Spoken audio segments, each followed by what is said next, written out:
오늘도 화제 인물에 대해서 알아보겠습니다. 먼저 첫 번째 인물 바로 이 사람입니다. 김기춘 비서실장 얼굴이 보이는데요. 지난 청문회에서 김기춘 전 청와대 비서실장 분명히 최순실 씨를 모른다고 했습니다.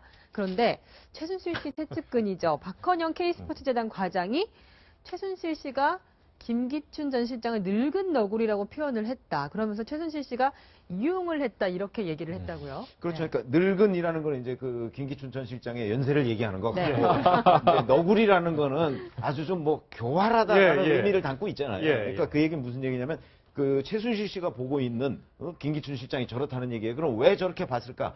그게 지금 중요하잖아요. 그렇죠. 예. 네. 근데 직접적으로는 모른다고 서로 그러고 있잖아요. 저도 모를 가능성이 있다고 생각해요. 왜 그러냐면 김기춘 전 실장은 최순실 씨가 나중에 문제될 거라는 걸 분명히 알았을 거예요. 그렇기 때문에 직접 접촉하거나 하지는 않고 오로지 박근혜 대통령을 통해서만 아마 접촉을 했을 가능성이 있다고 네. 보거든요. 그렇다면 이 사람은 결국은 그 최순실 씨가 박근혜 대통령을 통해서 하는 여러 가지 민원사항들이나 부탁이 있잖아요.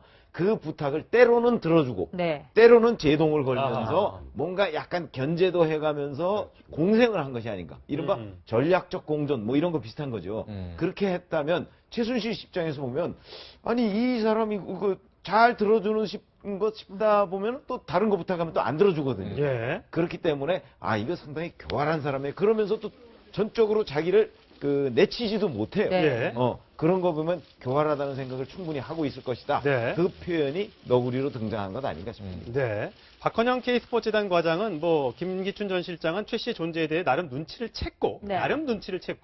최 씨가 시키는 일인 줄 알면서도 모르는 척하고 슬쩍 대통령이 주장했으니까 거기에 대통령한테 이게 대통령 각하 이건 아닌 것 같습니다라고 말을 않고 그냥 시키는 거니까 어쩔 수 없이 좀 들어줬던 것이 아닌가라는 생각을 좀 하게 됩니다. 네. 김기춘 비서실장 정도면 좀 직원도 좀 하고 그랬어야 되는데 전혀 그렇게 하지 못했던 거죠.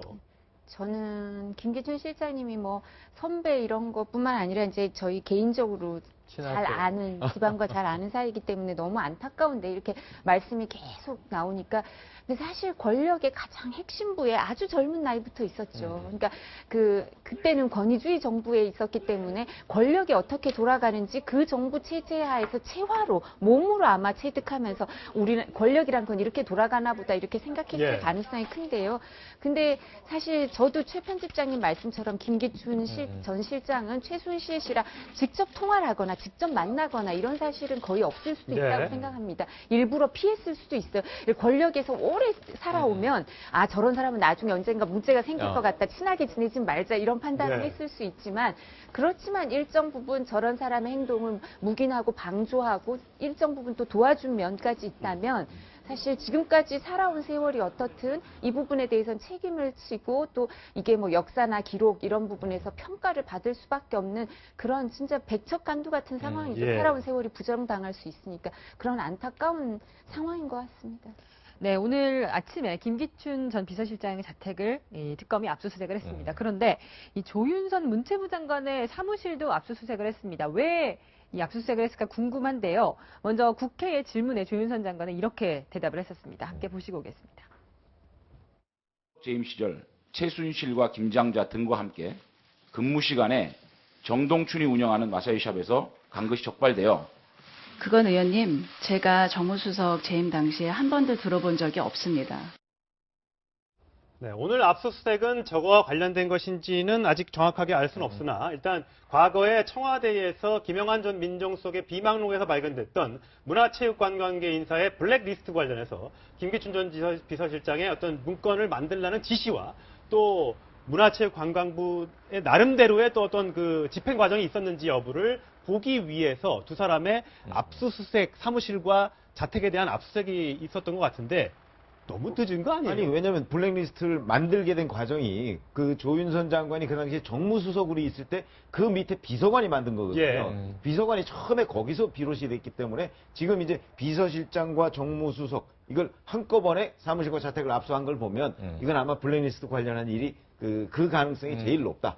그래서 그 김기춘 비서실장 쪽에서도 그 여러 가지 그와 관련한 걸 이제 수집을 하기 위해서 하는 거 아니겠습니까? 더군다나 문화부의 문화예술정책국인가 거기도 또 압수수색을 했어요. 그거는 뭐 명백하게 블랙리스트거든요. 그러면 이 일련의 오늘 압수수색은 블랙리스트 관련한 압수수색이다 이렇게 보는 게 맞죠. 네, 그리고 지금 두 사람이 다 현직 청와대에 근무하지 않기 때문에 자택까지 압수수색했을 거다라고 생각을 할 수 예. 있는데요. 사실 자택이 압수수색 나오는 경우는 드뭅니다. 저희가 그래요? 보니까. 그래서 조윤선 현 장관이죠. 예. 장관과 김기춘 전 실장의 자택까지 압수수색 나왔다면 조금 더 주목해서 봐야 되고, 그리고 지금 특검이 발표한 내용 중에 공통 혐의를 먼저 예, 조사한다. 그럼 각각에 대해서 내지는 그 중에 한 명에 대해서라도 다른 혐의도 있을 수밖에. 김기춘 실장에 대해서는 다른 혐의도 지금 있는 거죠. 예, 직무유기라. 예, 예. 근데 조윤선 장관에 대해서 저렇게 같이 얘기를 하는 거는 조금 더 또 살펴볼 여지가 있지 않나. 네. 지켜볼 필요가 있을 것 같아요. 예.